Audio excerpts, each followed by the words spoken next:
अमन जी चित्रकूट से। राधे राधे महाराज जी। महाराज जी, मैं जीवन जी तो रहा हूं, परंतु एक एक क्षण मेरा भय, शोक, चिंता, नकारात्मकता में गुजरता है, जिससे मैं कुछ कर नहीं पा रहा। हाँ, इसका कारण पाप है, खुली बात है। इसका कारण पाप है, असत आचरण है, पूर्व जन्म और इस जन्म दोनों के।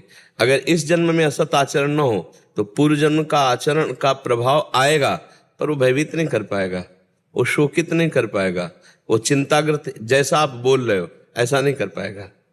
आएगा, जैसे शरीरों में रोग आता है, कोई घटना आती, विपत्ति आती, पर हमारा जब भगवान से संबंध है, आश्रय है, तो हमें फिर भय नहीं रहता, हमें चिंता नहीं रहती। भगवान के चरणों का आश्रय लेने वाला निर्भय होता है, निशोक होता है, निश्चिंत होता है। क्या उसके जीवन में विपत्तियां नहीं आती? क्या प्रतिकूलता नहीं आती? क्या समस्या नहीं आती? आती हैं, लेकिन बहुत बड़े से भरोसा है, कनेक्शन बहुत बड़े से है, तो हर विपत्ति उसके लिए निपटने लायक हो जाती है। ऐसी कोई विपत्ति नहीं जो उसको परास्त कर दे। जिसने भगवान का भरोसा लिया है, जो भगवान का, परमात्मा का सुमिरन करता है, शरीर छूट सकता है लेकिन दुर्गति नहीं हो सकती। शरीर छूटेगा, परम पद मिलेगा, उत्तम गति प्राप्त होगी। हम ये नहीं कहते शरीर नहीं छूटेगा, शरीर छूट गया। बड़े बड़े महापुरुषों का शरीर छूटा है, गुरुजनों का शरीर छूटा है, उन्होंने धर्म के लिए शरीर छोड़ दिया, लेकिन आज उनका यश गाया जाता है। उनके वचनों के अनुसार हम चलकर परम पद को प्राप्त करते हैं, परमात्मा को प्राप्त करते हैं। तो चिंता, शोक, भय, ये जिसके अंदर, विषाद ये जिसके अंदर है, वो पाप का कारण है। पाप होता है मोह से, अज्ञान से। अज्ञान के कारण ही ये चिंता, शोक, भय है। यदि अज्ञान दूर हो जाए, पाप दूर हो जाए, तो अभी निश्चिंत, निशोक, निर्भय हम हो जाएं। वो होता है भगवान के भजन से। जब तक भजन नहीं होगा तब तक कुछ समस्याओं का समाधान नहीं होने वाला। इसीलिए हमारे हर प्रश्न का उत्तर होता है नाम जप। आप जितना नाम जप करेंगे उतना ही आपका हृदय शुद्ध होगा, आपके विचार शुद्ध होंगे। पूरी की पूरी सब सुविधाएं दे दी जाएं विचारहीन पुरुष को, ध्यान रखना हमारे शब्दों को, हर सुविधा जितनी मांग है उसको सब दे दी जाए, पर वो विचारहीन पुरुष हो, कभी सुखी नहीं हो सकता। और जिसके पास एक भी सुविधा ना हो लेकिन विचार पवित्र हो, वो सुखी होगा, मुस्कुराता मिलेगा।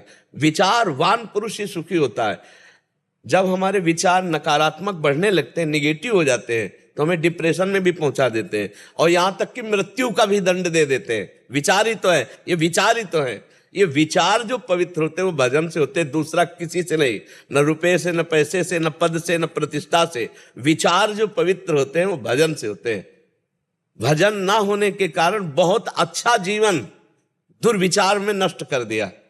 जितनी जेल भरी है वो विचार दूषित वालों से भरी है।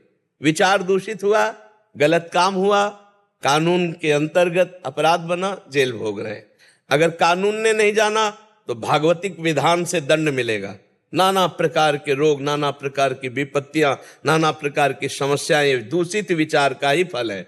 हमारे विचार शुद्ध होंगे सिर्फ भजन से, दूसरा कोई उपाय नहीं है। विचार हो तो एक रोटी भी तुम्हारी जो दी हुई है वो दूसरे के बहुत बड़े काम में आ गई।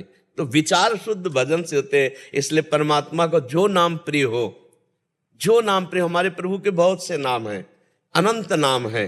कोई एक नाम ले ले, या गुरुमुख से जो मिले वो ले ले। जिसे गुरुमुख नहीं हुए अभी, तो जो नाम प्रिय हो नाम जपना शुरू कर दो, उससे तुम्हारा निश्चित भय चला जाएगा, निश्चित चिंता चली जाएगी, और आप आनंदित हो जाएंगे। नाम जप करो।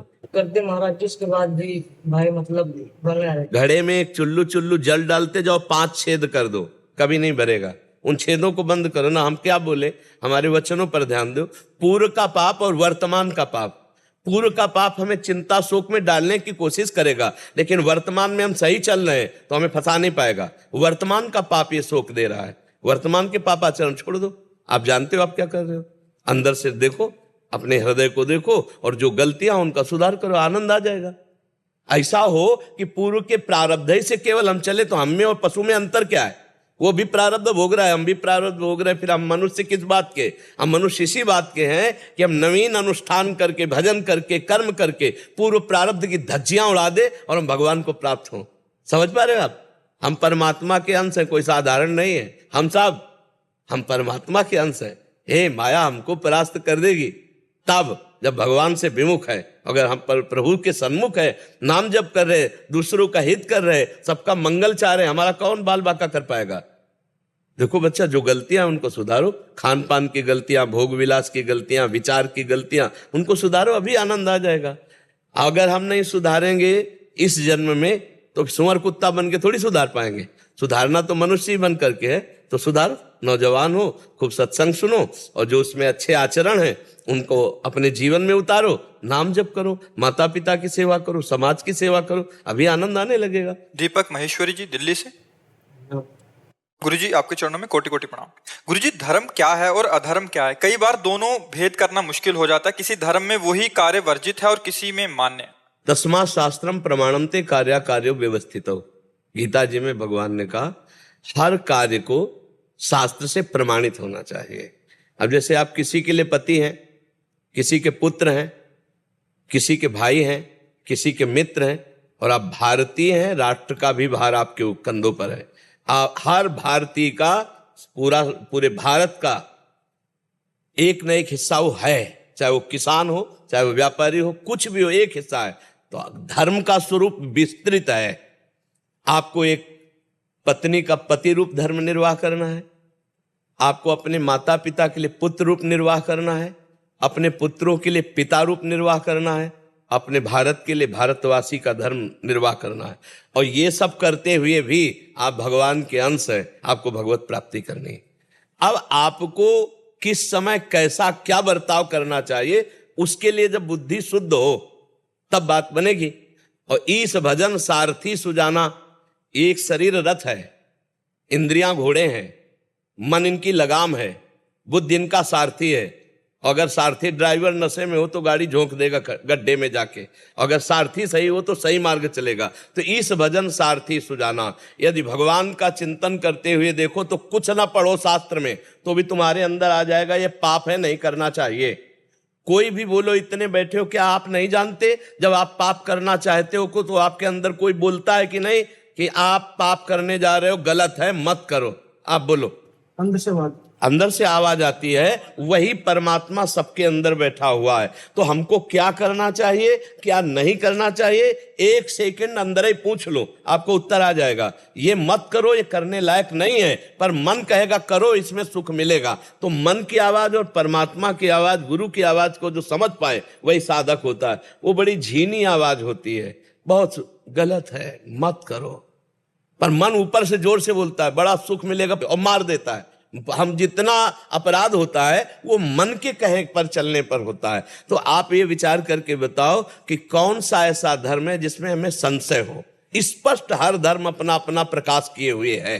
स्पष्ट पति का क्या कर्तव्य है, आप थोड़ा सा एक सेकंड रुकिए और अंदर से पूछिए तो आपके अंदर उत्तर आ जाएगा, यहां मैं गलत होने जा रहा हूं, पत्नी के साथ जो मैं व्यवहार करना चाहिए वो मैं गलत कर रहा हूं, अंदर आएगा। पर अहंकार के कारण, क्रोध के कारण, वासना के कारण आप उस बात को सुनेंगे नहीं तो हर ग्रंथ का उत्तर यही है, हृदय में।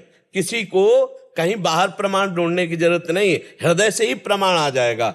चराचर जगत में भगवान बैठा हुआ सबको उपदेश कर रहा है, पर हम लोग भगवान की बात को नहीं मानते हैं। आप वो धर्म बताइए जिसमें आपको ऐसा लगता है कि ऐसे से ऐसा करने पर अधर्म हो सकता है और अधर्म भी धर्म हो सकता है। जैसे आपने प्रश्न किया, आपको कौन सा धर्म ऐसा लगता है? सनातन धर्म में हम जीव हत्या पाप मानते हैं, सब कुछ है। ये प्रश्न करने का अधिकार उसको है जो संपूर्ण राष्ट्र का संचालन कर रहा है, जिसके कांधे पर कई देशों का, कई धर्मों का पूरा भार है। उसको हम ये उत्तर देने के लिए समर्थ हैं। लेकिन आपको पर्सनल अपना देखना है कि आप सनातन धर्म का सांगोपांग अनुष्ठान पूरा करते हैं कि नहीं, क्योंकि आपके ऊपर संपूर्ण धर्मों का या संपूर्ण राष्ट्रों का भार नहीं है ना। तो आप पर्सनल अपना प्रश्न कर सकते हैं, क्योंकि आपका उत्तर देना हमारे लिए वो व्यर्थ होगा। आप एक परिवार में हैं, आप एक प्रांत के, किसी गांव के या किसी शहर के एक मकान में रहते हैं और आप अपने धर्म को जानते हैं, उस जानने में कितनी कमी है, उस जानने वाली बात को कितना पालन करते हैं, ये सिर्फ आपको देखना है। जब आप ऐसे समर्थ हो जाएंगे तो धीरे धीरे आप आगे बढ़ जाएंगे। और हम लोग क्या करते हैं कि जब ऐसे प्रश्न करते हैं तो उसमें राग द्वेष की संभावना होती है, क्योंकि स्थिति होती नहीं है। हमारा यहाँ का उद्देश्य, जो अध्यात्म का उद्देश्य है, पहला एक ये है कि एक मेरे भगवान का बगीचा है, उस बगीचे में विविध फूल हैं, हम किस फूल के आशिक हैं मुझे ये देखना है।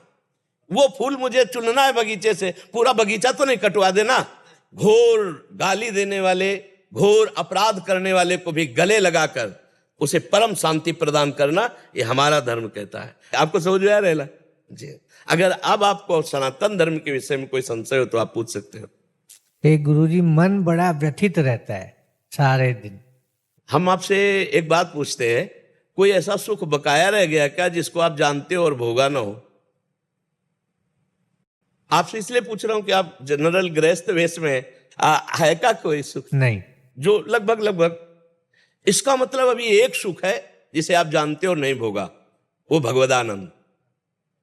इसे नहीं भोगा ना, बस उसी के लिए छटपटा रहा है। वो सब कुछ भोग लिया है लेकिन उसी के लिए छटपटा। अगर वो मिल जाए तो ना घबराहट होगी और न मृत्यु का भय होगा और ना अभाव होगा। अभी अभाव है, अभी ऐसा लगता है जो चाहिए वो नहीं है।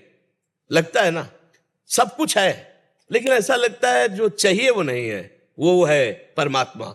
उसकी प्राप्ति होने के बाद फिर ब्रह्मभूता प्रसन्नात्मा न शोचति न कांक्षति समाः सर्वेषु भूतेषु मद भक्तिम लभते पराम। जिसके प्राप्त होने के बाद कुछ प्राप्त करना बाकी नहीं रहता, जिसके जानने के बाद कुछ जानना बाकी नहीं रहता, उसे परमात्मा कहते हैं। और उसी को प्राप्त करने के लिए मन अव्यक्त रूप से छटपटा रहा है। अब वो प्राप्ति हो जाए तो आनंद हो जाए, क्योंकि जो जो चाहिए वो लगभग सब भोग लिए। आप गृहस्थी में सब भोग लिए, अपना पराया सब भोग लिए, लेकिन जो वास्तविक चाहिए वो नहीं मिला अभी तक। और वो मिल जाए तो तृप्त हो जाए, मन तृप्त हो जाए, आनंदित हो जाए। इसलिए हमारी प्रार्थना है, नाम जप कीजिए, भगवान का नाम जप कीजिए, गुरुजनों की आराधना कीजिए। जो हमारे पूर्व में बड़े बड़े महापुरुष हो गए उनके चरित्र पढ़िए, उनकी आराधना कीजिए। और किसी की सेवा कभी बन जाए तो बहुत जल्दी शांति मिलेगी। जैसे कोई बीमार पड़ा, कोई सेवा करने वाला नहीं, आप शरीर से सेवा कर दीजिए। या आप 100 रुपये की सामग्री अपने लिए लेने जाते हो, वो दवा लेके उसे दे दीजिए। एक दिन भोजन छोड़ दीजिए, दूसरे को पवा दीजिए, फिर देखो कैसी शांति मिलती है। एक दिन हम अच्छा भोजन पाने जा रहे हो और वो भोजन किसी भूखे को दे दें जिसको नहीं मिला, तो आप देखिएगा 100 दिन पाने से आपको जो आनंद नहीं मिला, एक दिन ना पाने से वो आनंद मिल जाएगा। आपका हृदय शीतल हो जाएगा। इसी से मन को शांति मिलती है। और जो हमारे वो सब छूटेंगे आज नहीं तो कल, क्योंकि धीरे धीरे पहुंच रहे हैं नंबर पे, तो मन को एक मीठी मीठी घबराहट हो रही कि जिस कार्य के लिए आया था वो कार्य नहीं कर पाए। देखो, हम एक कार्य के लिए आए मनुष्य जीवन में, परमात्मा प्राप्ति। एक बार परमात्मा प्राप्ति हो जाए फिर आनंद पूर्वक जीवन व्यतीत करो। पहले परमात्मा प्राप्ति होना चाहिए था, सो हुआ नहीं तो अब अंतिम में कर लो। जो पहले करना चाहिए अब आखिरी में कर लो। तो परमात्मा प्राप्ति कोई कठिन नहीं है, क्योंकि परमात्मा कोई और नहीं है, हमारे हृदय में बैठे हुए हैं। और सही पूछो तो जैसे दर्पण में हम 2 दिखाई देते हैं और दर्पण हटा दो तो एक ही बचेगा ना। दर्पण में हम और प्रतिबिंब दिखाई देते हैं और दर्पण हटा दो उसे कहते सोहम, सोहमश्मी। जिसे मैं खोज रहा था वो कहीं दूर नहीं, पर उसके लिए नाम जप और गुरुजनों की आराधना आवश्यक है। तो आप नाम जप कीजिए और भक्तों के चरित्र पढ़िए। और किसी की भी सेवा मिल जाए, कभी चलते फिरते किसी पशु पक्षी मनुष्य की, तो निष्काम भाव से सेवा कर दीजिए तो हृदय शांत होने लगेगा। ठीक है। नाम जप कैसे करें? नाम जप 3 प्रकार से होता है। एक होता है वाचिक, जैसे हम बोल रहे हैं राधा राधा राधा राधा राधा राधा राधा राधा, इसे वाचिक कहते हैं। फिर एक होता है उपांश,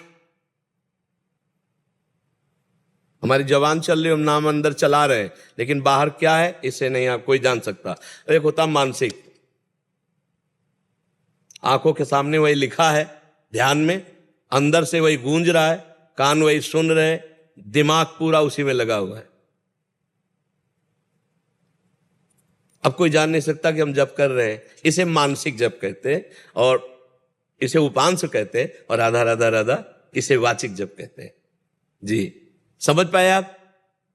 नाम जो प्रिय हो आपको वो जपिएगा, जो प्रिय नाम हो। मोती सिंह जी मेड़ता से। राधा राधा वल्लभ श्री हरिवंश महाराज जी, आपके चरणों में कोटि कोटि नमन। महाराज जी, नाम साधन है या साध्य? दोनों है, दोनों है। वो साधन भी है और वही साध्य भी है। जिस समय नाम साध्य रूप धारण करता है तो देखिए, नाम रूप आधीना, नाम रूप को प्रकाशित करता है। जैसे हम कृष्ण कृष्ण कृष्ण कृष्ण, तो स्वरूप सच्चिदानंदमय, वो नाम प्रकाशित करता है। जैसा श्री कृष्ण का रूप है, वो न कोई प्रकृति में रंग है, न कोई लेखनी है, न कोई चित्रकार है जो उनको उतार सके। चिदानंद, सच्चिदानंद रूपाय आया ना भगवान के लिए, सच्चिदानंद रूपाय। तो सच्चिदानंद कोई प्रकृति कैसे है? ये तो मायाकृत त्रिगुण है, और वो त्रिगुणातीत सच्चिदानंद वो साध्य नाम में समाया हुआ है। जब हम खूब तन्मयता पूर्वक नाम जप करते हैं तो वही हमारे सामने उसका रूप होता है।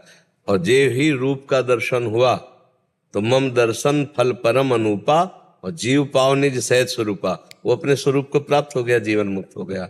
तो नाम ही साधन है और नाम ही साध्य है।